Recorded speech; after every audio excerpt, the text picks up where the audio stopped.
Welcome back. All right, so I want to talk a bit about my three fandoms to start this off. I know I've talked about this before, but for newer viewers, and there does seem to be some because when I was wearing Dallas jerseys during that series against Vegas, I saw some people I'm going to unsubscribe. How could he wear Dallas? Why would he wear Dallas? And the reality is that I've cheered for the North Stars slash Stars for a very long time. Going back to 1981, the Minnesota North Stars went all the way to the final. So I jumped on a bandwagon. Yep. And then I didn't get off that bandwagon. I stayed on it. I stayed a fan of the Minnesota North Stars. And that's the thing that I think sometimes gets overlooked. Yes, people jump on bandwagons. It is not a bad thing. It is not something that's harmful to them, to the game, to watching the game, or anything like that. And I don't even begrudge people that do it because in 1982, during that run to the Stanley Cup final for Vancouver, they became my absolute favorite ahead of the Minnesota North Stars and have stayed there. They have stayed there. And then 86, 87, I went from being, I sometimes rooted for Boston depending on who they were against, but I became a real Bruins fan really and truly in 86, 87 when Cam Neely went there. And they already had Andy Moog as their goaltender. I believe they already had Andy Moog. Did Andy Moog come the next year? Anyways, Moog and Neely did it. I thought Moog had gotten a raw deal out of Edmonton. I wasn't happy with how Edmonton had treated him. I thought he was a better goaltender than I thought Edmonton viewed him as. I'm not saying he was better than Fir, but yeah, he was a good goaltender, and it was nice to see him go to Boston and play quite well. And so I became a Bruins fan. And then they went to the Stanley Cup final in 1988, which really, really solidified my fandom right there. Their yearly battles with the Montreal Canadiens, the fact that my dad's favorite team was Montreal, led to some very entertaining exchanges between my father and I as Boston made their way to the Stanley Cup final in 88 and then in years beyond as well because yeah, most years Boston played Montreal in the playoffs. A matchup that historically hasn't gone well for Boston, but with Andy Moog it got a lot better. Now, that's the funny thing is that in all three cases, yes, I was on a bandwagon at some point in time for those teams. In two of the three cases, Vancouver and Boston, it really solidified my fandom. So there may very well be people who during these runs have become bigger fans of Vegas, bigger fans of Florida, and it's not a bad thing. And it doesn't mean that in October they won't still be rooting for Florida or Vegas, whichever one they've really taken to. Now, in terms of Stanley Cup finals, there have been some I'm neutral on, some that I didn't have any kind of an emotional reaction one way or the other when a team won. So I want to say that straight out. But there are 14 winners that I can find that I remember actively rooting for when they won the Stanley Cup. And some of these might surprise people who are longtime viewers to the channel because I don't think I've ever gone through and said, so here's Stanley Cup final winners that I was really happy to see win, that I was rooting for. So the first time that I watched a final and I was happy with the result was 1984. That was the Oilers beating the Islanders. I had watched the Islanders beat Minnesota mercilessly too. Not very nice about it. And then mercilessly do the same to Vancouver. Four straight. Didn't even let them win a game. Rude. And they at least could. Then they could have won at home. And then they took out Edmonton in '83 and made that look easy. So in '84, when a very tired and beaten up Islanders team didn't have anything left and the Oilers took them out, I was happy about that. And in '85 and '87, yeah, I was happy about those Stanley Cup final wins for the Oilers as well. Both of those at the expense of the Philadelphia Flyers. And so, yeah, I was a fan at the time of Gretzky and a lot of those Edmonton Oilers players. And so, yeah, I was quite happy with that. And then in '89, I was happy for Calgary. I remember in '86 debates that my friends and I had when Calgary met Montreal in the final. And we were, almost all of us were rooting for Calgary because they'd never won the cup before. And I had a couple of friends who were rooting for Montreal, but yeah, we were hoping Calgary would win. They didn't, but then they won in '89. Calgary wins in '89 over those same Montreal Canadiens, and there you go. Calgary, their first and to date only Stanley Cup. 1993, I was rooting for Montreal against the LA Kings. I don't know, just the Kings run. And I mean they took out Vancouver And then I wasn't happy they took out Toronto. I wanted Toronto Montreal in the Stanley Cup final. I thought that'd be great. We get LA Montreal instead. Not I didn't think that was just great. So yeah, I was absolutely rooting for Montreal there. 1999, of course, Dallas taking out Buffalo controversially, but they did win the Stanley Cup. I have cheered for Colorado twice in Stanley Cup finals. 96, I was rooting for Florida for reasons I'll get into when I get onto this side of the board. But Colorado, 2001, I was quite happy to see them win a second Stanley Cup. And last year, I was rooting for them in that final. I was happy to see them win a Stanley Cup for the first time in over 20 years, and I thought it was a great bookend for Joe Sakic, where he had led this team to Stanley Cups twice as a player, and now he got to do it again as a GM slash team president, right? And so yeah, I was very very happy to see Colorado win that last year. Carolina in 2006, yeah, they were against Edmonton. I was still rooting for Carolina. I've talked about that before as well, and I was trying to root for Edmonton because there was a part of me saying, come on, a Canadian team hasn't won a cup in a while now. You got to root for Edmonton. And then Carolina scored, and I cheered, and I went, well, so much for that. I was rooting for Carolina to win what turned out to be, to date, their only Stanley Cup win, right? It is not easy to win a Stanley Cup. So when a team wins that first Stanley Cup, you got to enjoy that because you never know when it'll come around again, and that's true for both Florida and the Vegas Golden Knights. Both of these teams have to approach it as if they don't know when they're going to be back again. Detroit, 2008, I was absolutely rooting for Detroit. I did not root for them in their previous Stanley Cup wins, and I wanted to put 98 up there, and I'll explain why 1998's not up there, because there'll be Detroit fans saying, but Vlad, Konstantinov, come on. I was really hoping that Washington would win that year. I wanted Washington to win 98. The Konstantinov storyline meant that when they took Washington out, I was happy for him and for the team and for this story of Vlad Konstantinov and the fact he got to come out and celebrate with the team. I thought that was inspiring, yes, but during the games I was rooting for Washington, so that's where I was torn. But that win in 2008, I thought that was fun because, they held off Pittsburgh, and then in 2009 I was rooting for the Pens. And I rooted for the Pens in 2016 as well in that series against San Jose. Because Pittsburgh, going into that 2016 playoffs, there was a lot of question marks. There was a lot of negativity. There were a lot of questions about whether or not they had the goaltending to go through 4 rounds. And so it was nice to see. And I thought that was a good run. And yeah, that was the first run during the channel's existence. So 2012, I was rooting for LA. LA, an 8th seed that had taken out Vancouver in the first round, and yet when they got to that final, I was like, man, I hope LA pulls this off because they were still the underdog. They were the underdog the whole way through, and they won. They won a bunch, which is why the Florida run that we're looking at coming into tonight's Stanley Cup final is being talked about a lot. And then in 2018, I was rooting for the Caps because the Capitals, of course, had never won the Stanley Cup. This, again, to date, is their only Stanley Cup win. Now, again, there have been finals I've been neutral on, but generally, if a team I root for is in the Stanley Cup final, they're going to lose. The only time Boston's won, of course, being 2011, and this always gets asked, so I'll throw it in here. I was rooting for Vancouver against Boston. When Boston won, I was happy for Boston, but I would have been ecstatic if Vancouver had won that Stanley Cup.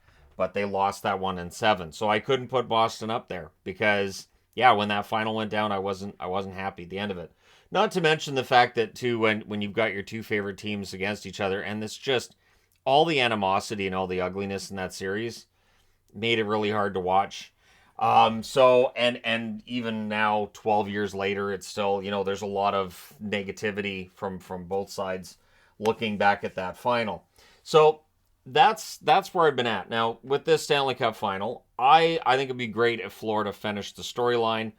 I also kind of feel like, we're going to Vegas this summer for a few days, not the usual. Usually we go for almost a full week or a full week. But since we're doing a 2-stop trip this year where we go through Vegas and then we're going to do Disneyland, minus kids, which I think is going to be a completely different experience. But all that aside, I mean, if we went to Vegas and there's some really cool stuff with Stanley Cup winner on it, that might be kind of fun too.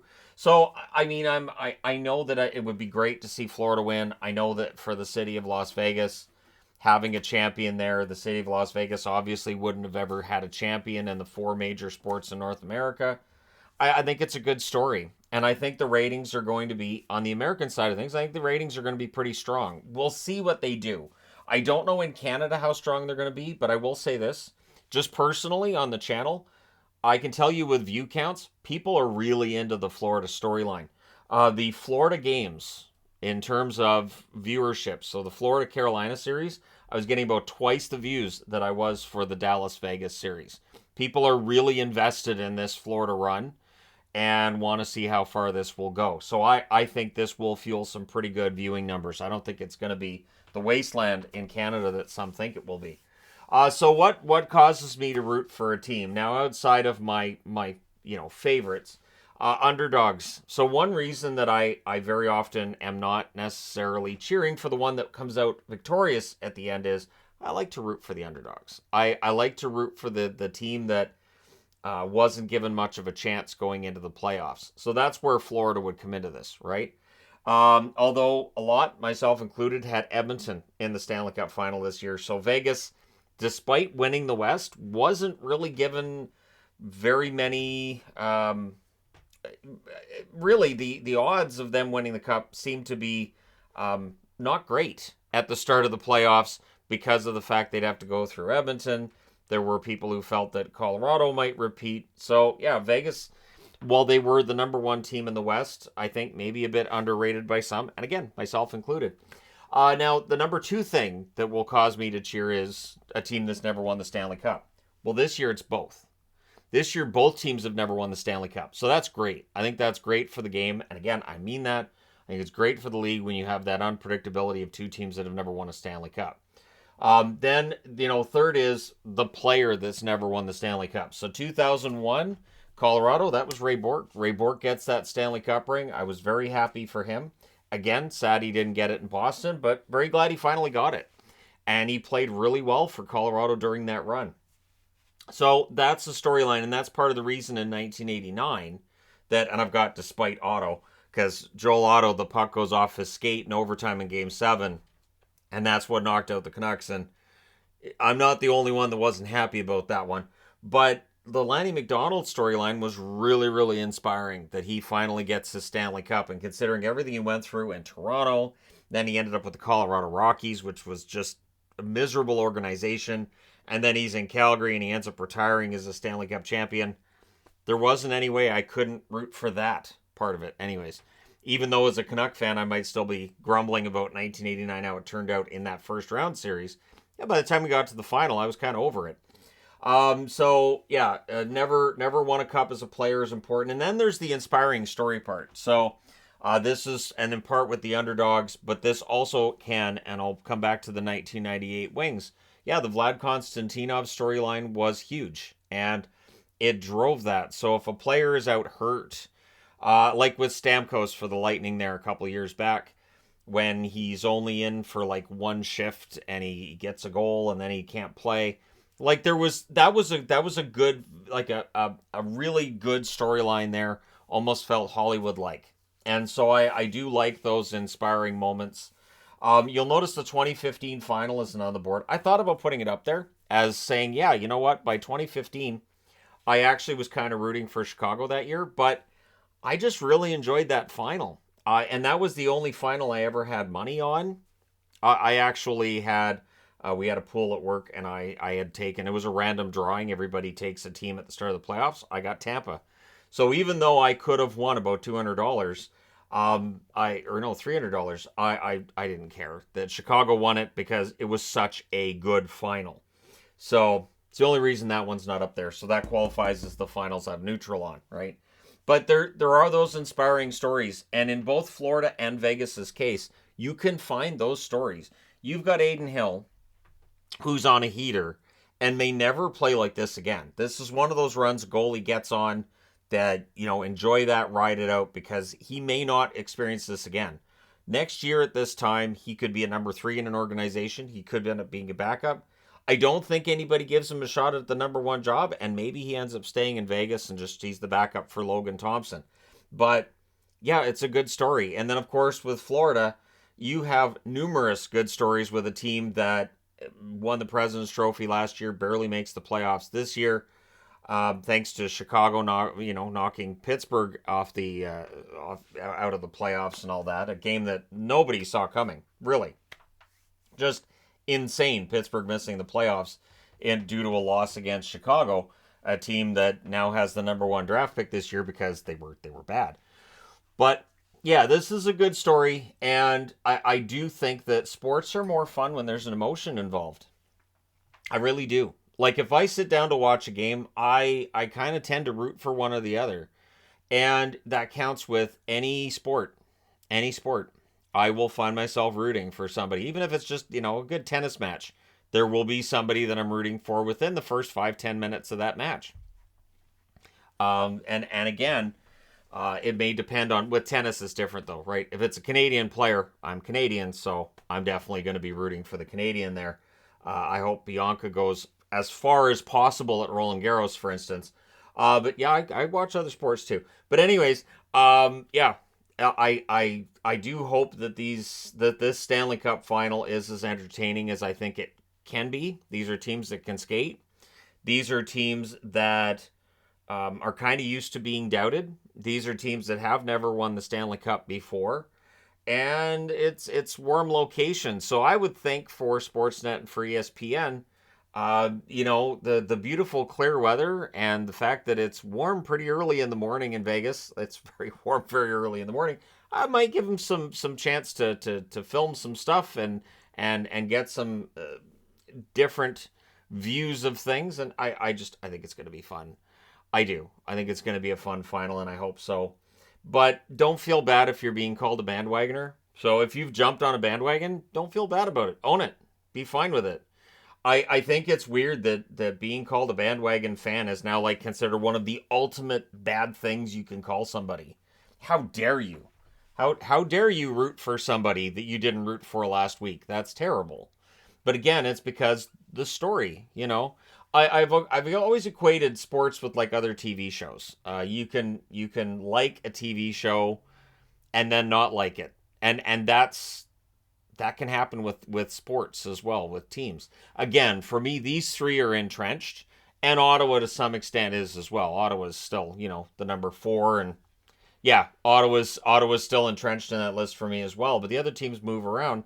And I mean, I've done that with TV shows where I might not like a show and then I like one season of it and then I don't like the rest. It happens. And sometimes with hockey teams, I might be rooting for a team in one series. I might not root for them in the next one. That's how it works. And again, if I find that when I have that emotional investment in who's going to win, it's more enjoyable to watch. It's more stressful.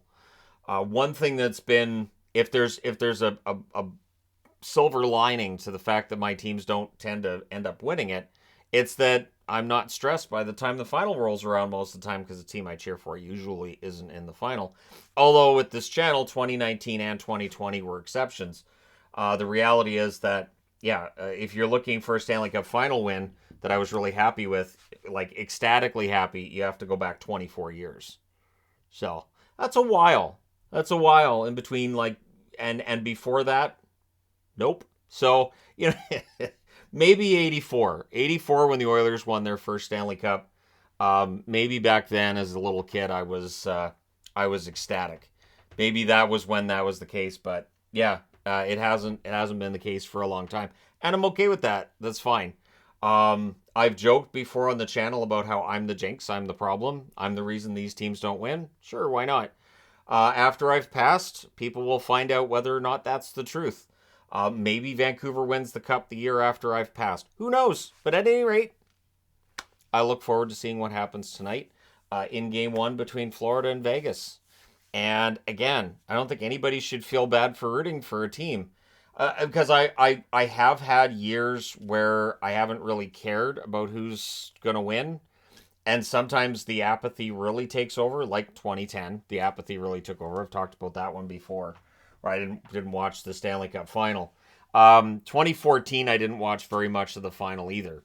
So when I was looking at all the Stanley Cup winners, I looked at 2014 and thought, well, I mean, I guess on some level I was rooting for the Rangers because they hadn't won the cup in 20 years, but I don't remember watching a ton of that Stanley Cup final. So there was some apathy, and there was some other issues going on in 2014 as well. But that was 9 years ago now, and I plan to watch every minute of this Stanley Cup final. And I hope that others will as well, because I think it's going to be one heck of a final series. And I do anticipate I will probably be rooting for a Florida victory, but not like in a I'm really angry that Vegas won kind of way. Just kind of a I do like the underdogs, which means that very often the team I root for won't necessarily win. But let me know your thoughts in the comment section below. When did you jump on a bandwagon and not jump off? And again, for people who become fans during a playoff run and you know the gatekeepers come out and go, hey, you can't do that. Gatekeepers. Anyways, I've talked about gatekeepers before, and I find it weird. I find it odd. It's like the ones that say I can't root for more than one team, and yet I do. I do, because again, if I compare it to TV shows, to me it's like watching more than one TV show. But I don't really view my relationship with teams I root for in quite the intimate way that some people do. But hey, you know, that's a whole conversation for a whole other time. Let me know your thoughts. Maybe heartfelt is another way of putting it as well. With the channel, that's definitely caused that to even out. I've talked about that before as well. But let me know your thoughts. Don't forget to hit like and subscribe. If you're browsing your way through, you just happened upon this video. Thank you guys so much for watching, for all your support. I will talk to you again soon.